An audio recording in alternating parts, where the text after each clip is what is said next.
Hey, everybody, it is tax season. So, we are going to do a little bit of talking about dividends and taxes, something that a lot of investors need to know about.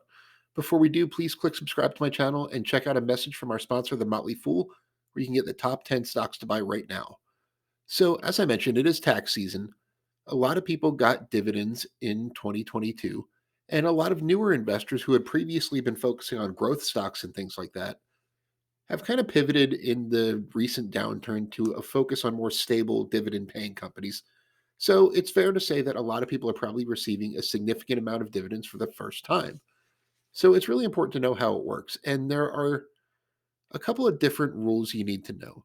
The short answer is that dividends are considered taxable income. But the good news is that most dividends are taxed at a more favorable rate than other income. Specifically, there's a rule called the qualified dividend rule. And to be a qualified dividend, a payment needs to meet a few requirements. You can see them on your screen right now. The dividend needs to be paid by a US corporation or a qualified international company. Generally, that means if it trades on a US stock exchange, the dividend can qualify.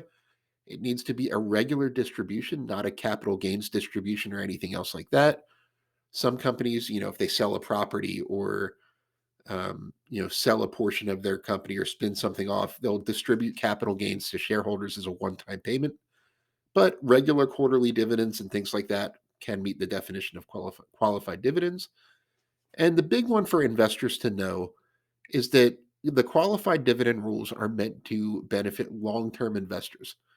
So, in order for a dividend to be a qualified dividend, you need to hold the stock for at least 60 days within a 121-day window around the ex dividend date. That's a mouthful.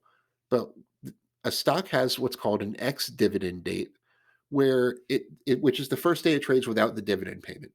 So if a stock is trading for $30 a share and it's paying a 50-cent dividend, you would expect it to trade for 29.50 the next morning.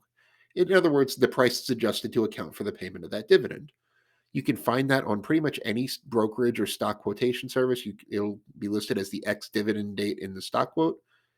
And the period you need to hold it for is any 60 days in the 60 days prior to or after that ex dividend date. So, short answer is if you hold it for 60 days around the dividend date, you're probably fine. But that's the technical rule. And the good news is when you receive your tax forms from your broker at the end of the year, this will already be broken out for you. So that's what the qualified dividend rules are. There are a few exceptions that are very common, specifically real estate investment trusts or REITs and master limited partnerships or MLPs. Both of these are considered to be pass through businesses, just like if you own a small business. The profits aren't taxed to the business, they're just passed on to the owners of the business and are taxed that way. They're taxed at the owner's income or owner's tax bracket. So, same thing for REITs and MLPs. Most REIT and MLP dividends are taxed as ordinary income. There are some occasions where a REIT might pay a dividend that is taxed as a qualified dividend, or in some cases, a non taxable return of capital. But again, the hard work will be done for you when you receive your tax forms at the end of the year. It will all be broken down for you to report on your tax return. So, why does this matter? As I mentioned, qualified dividends get preferential tax treatment, and it can be a pretty big difference.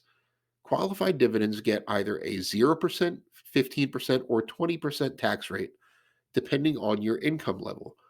For the majority of people, you will get that 15% rate.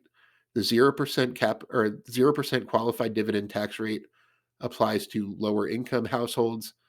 The 20% rate pretty much applies to the highest tax bracket. So if you're in the 37% tax bracket normally, that's when you would generally see that 20% qualified dividend rate. But everyone in the middle gets that 15% rate for the most part. So, for example, if you are in the 24% tax bracket normally, odds are you will get that 15% rate on any qualified dividend. So that's a pretty big difference if you receive, thousands of dollars of dividend income. So if you don't have qualified dividends, they are generally taxed as ordinary income, which can be much more expensive. Again, the hard work is done for you. You will receive a Form 1099 div or a consolidated 1099 from your broker at the end of the year, or shortly after the end of the year, rather. And it will have all of these broken out for you into what is qualified dividends, what are ordinary dividends, and so on. The other big exception is dividends in retirement accounts like IRAs. If you own dividend stocks in IRAs, you don't have to pay tax on them. Those are tax deferred accounts. If you have a traditional or Roth IRA, or a 401k for that matter, that earns dividends, you do not have to pay any tax on them in the year in which they are received. If your account is a tax deferred account like a traditional IRA or in most 401ks, the money is not taxable until it's withdrawn from the account, at which point it is considered ordinary income. If you have a Roth account, a Roth IRA, a Roth 401k, any qualified withdrawals, no matter how many dividends you've gotten throughout the years, will be non taxable. So, hopefully, you found that informative. Please leave me any questions in the comments. And again, please click subscribe to my channel to keep up with all of my latest content. Once again, thank you so much for joining me. Be sure to click subscribe if you don't subscribe to my channel already.